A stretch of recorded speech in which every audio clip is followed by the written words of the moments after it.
Okay, so a lot of you may have seen my video on my career titled How I Survived 6 Years in Investment Banking. In the video, I talked about the process I went through while recruiting for the job, working at the job, how I became the top analyst and associate for 6 years straight, and also how much I got paid. I also talked about how I was grinding insane hours every week, which made me a mundane work machine while I was working at the top investment bank. Now, today, I wanted to deep dive a little more into the experience I had when I was working at the top investment bank and share with you guys what kind of people you may run into if you work in such an industry. So to elaborate on this topic, I wanted to talk about some of the freaks I met in investment banking. Obviously, the people I'm about to talk about were the more senior guys in the office. As always, just a caveat that I included some fictional elements in the story to disguise the identities, but the stories are 99% true. Okay, so the first guy I wanted to talk about is a guy who I called the RGB Guy. He was a pretty senior guy in the office, and I'll be honest, he was a freak. The reason he was called a freak was because of how he paid so much attention to details. Now, in investment banking, the purpose of doing the work is to present something to the client. The format is generally in PowerPoint, which is backed by a lot of Excel data. So basically, what we do is we would create an Excel, for example, a financial statement, model, or trend analysis, and we would use those data to create charts and graphs in PowerPoint format, so that the client can digest the materials in a convenient manner. Now, the problem with this guy was that he paid so much attention to formatting that it freaked the hell out of all the analysts. I mean, presenting something in a nice format is always considered a good skill set to have in investment banking, but when you reach a certain point, things just go overboard. So a few instances. So I was working on a pitch deck for this guy, and in some of the slides, there are instances where you have to use arrows. Now, this was a presentation which used a lot of arrows, and we were showing a lot of callouts on some of the numbers on the financial statements with key messages on the trends on the numbers on the side of the presentation. I drafted the presentation, and the presentation looked really nice. The arrows were perfectly aligned, and the positions of the tables and the text boxes were all in perfect places where they belonged. I sent it to the RGB guy, and on the slide, next to the arrows, he commented, "Arrow formatting rules. Tilted 48 degrees with line thickness at 1.2 point, and arrow size one size larger than the middle size. Line color red for the ones explaining negative figures and black for the ones explaining positive figures. Dotted dash lines for the arrows that starts from the estimated figures." Now, I think he had around 3 to 4 more guidelines on how to draw an arrow. Bro, it's just an arrow. Guys, changing this arrow in some way is not going to move the needle in winning the deal from the client. I just couldn't understand, but again, what can I do? I just said yes and changed all the arrows. The problem was that there were so many arrows in the specific deck. Obviously, I used the copy formatting function in the PowerPoint to save time, but what really surprised me is his obsession with every single shapes and color tones. Now, this is why I started calling this guy the RGB guy. So I was working on another deck for this guy, and some of you who have dealt with PowerPoints would know that RGB is the color which is represented in the PowerPoint. Basically, it's short for red, green, and blue. Every single color in PowerPoint is defined with 3 numbers, which represents how much weight it gives to red, green, and blue. For example, depending on the weight you give to the 3 colors with a different number between 0 and 255, the color changes. For example, if you assign 255 for red and 0 for green and blue, the color is a straight red color with no other colors mixed. Now, people don't really use this RGB function. Generally, there are a set of colors which the PPT gives as base options which you can pick from, and you don't even have to worry about this RGB thing.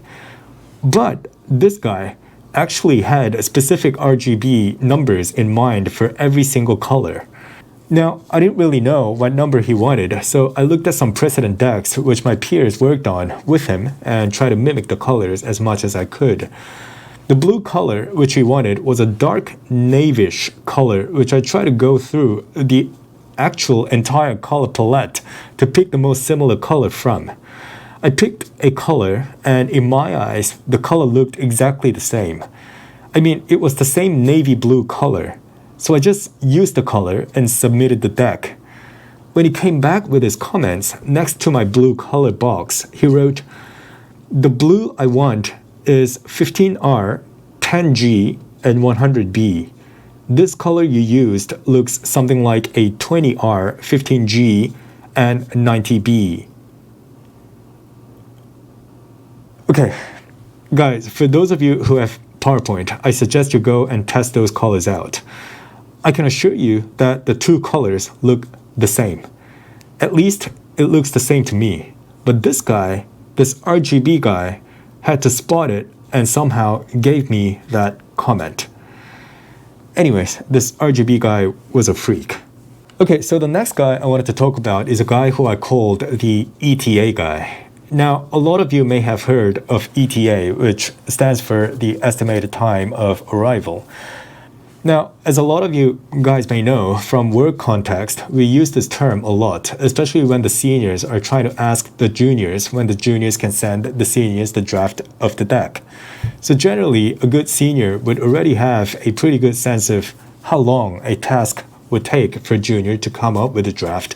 And when that time elapses, rather than just saying ETA, they would generally use a more soft phrase like, "How are we doing?" or "How is the progress?"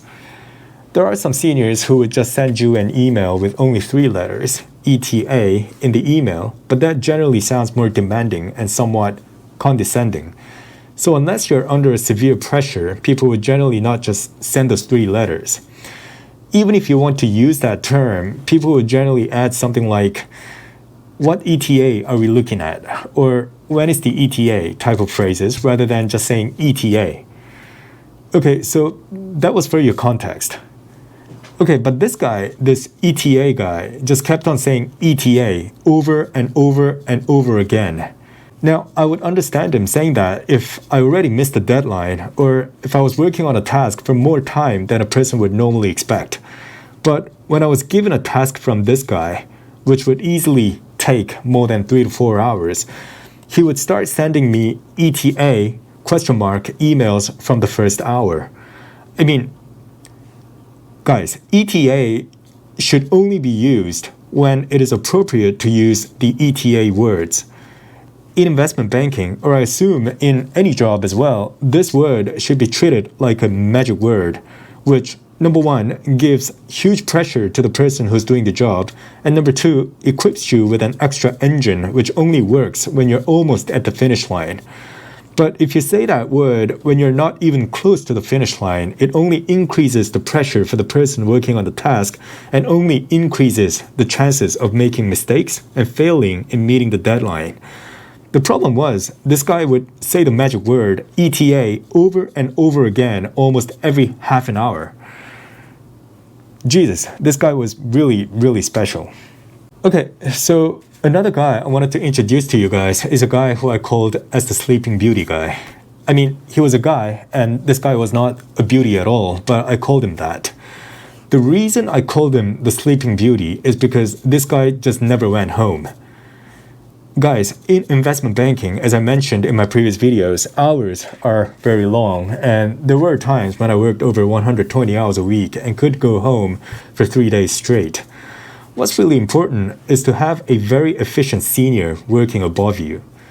If your senior is so efficient that when you send a deck or a model for comments, and he or she comes back within an hour with comments, you build a sense of trust and credibility, which makes you want to work as fast as possible because you know that as long as you get a draft done as soon as possible, the overall work will get done fast, given the senior is very quick in giving feedbacks and comments. If a senior is very slow in responding, you also lose the steam and kind of just go into the whatever mode. Now, this Sleeping Beauty guy was the worst guy out there from that aspect. This guy just didn't go home at all. Now, not going home sounds like he's doing a lot of work, but what actually happened was this guy would make you do the work, which needs to be completed the next morning, and even if you complete it as soon as possible and send the draft at around midnight, he would not respond for over 2 hours. You know he's in the office because he told you that he'll not leave the office until we completed the task. So you wait and wait. After a few hours, I would go to his office to get a peek at what's going on, and I came to realize that he's sleeping. Okay guys, this is a very messed up situation where I just wasted precious 2 hours of my time when I could have just gone back to sleep if the senior was more efficient. Anyways, I would try to wake him up to review my deck and give me comments. He would manage to get up and try to review the deck, and after I confirmed that he started reviewing the materials, I would leave the office and wait at my desk. But the problem was that he would not respond for another hour. I would go back to check how he was doing, and not to my surprise, I would see him sleeping again. What's wrong with this guy? Anyways, oftentimes I couldn't stand it, so I would just sit next to him and explain to him about the deck and get some live comments from him and send it to the MD or the client directly. This guy was truly the worst. Okay, so the next guy I wanted to talk about is a guy who I called the Just Do It guy. Now the reason I called him that was because all he kept on saying was, just do it. No matter how hard the work was, no matter how complicated the structure of the deal was, no matter how tough the client was, all he said was, just do it. Okay, well, he didn't just say, just do it word by word, but he always said stuff like that from a similar context. For example, there was an instance when I was assigned a new deal. In investment banking, when you're assigned a new deal, the way it works is there's a guy who is called a staffer. The staffer is mostly someone in the VP or director level, so middle rank or slightly higher than that, who manages juniors' capacity and allocates work to them so that the work doesn't get concentrated on just one junior employee. So this Just Do It guy asked for a staffing for a junior on a deal, and he basically wrote some descriptions on the deal and what the task would be and what kind of work needs to be done. So there were some context on the deal in the email he sent to the staffer. Then the staffer responded to him saying that I will be the junior working on the deal. I could see their conversation on the email which the Just Do It guy forwarded to me. The problem was, this guy forwarded me the email from the staffer with a one-liner in the email saying, please handle. I mean, handle what? I had no full context on the deal. I had no clue who I needed to reach out to. I had no clue what to do as the next step, but he just said, please handle. Okay, well, the good thing was that he was not a bad guy, so eventually I found the right time to approach him and ask for more guidance on what to do next. But geez, this guy was special. Okay, so with that, I share some freaks I work with in investment banking. I can almost certainly and comfortably say that one of the reasons this job got so tough was because there were a lot of freaky people in the office who were very demanding and challenging at the same time. Now, don't get me wrong, majority of the people who I work with were smart, nice, and efficient, but there were some freaks as well. But looking back, I feel like those freaky people who I work with made me who I am today. I learned to be more patient and enduring, which led me to move on successfully with my next career, and it also equipped me with the right mindset to live in the current world. Anyways, I hope you enjoyed the video, and I'll be back with more videos very soon.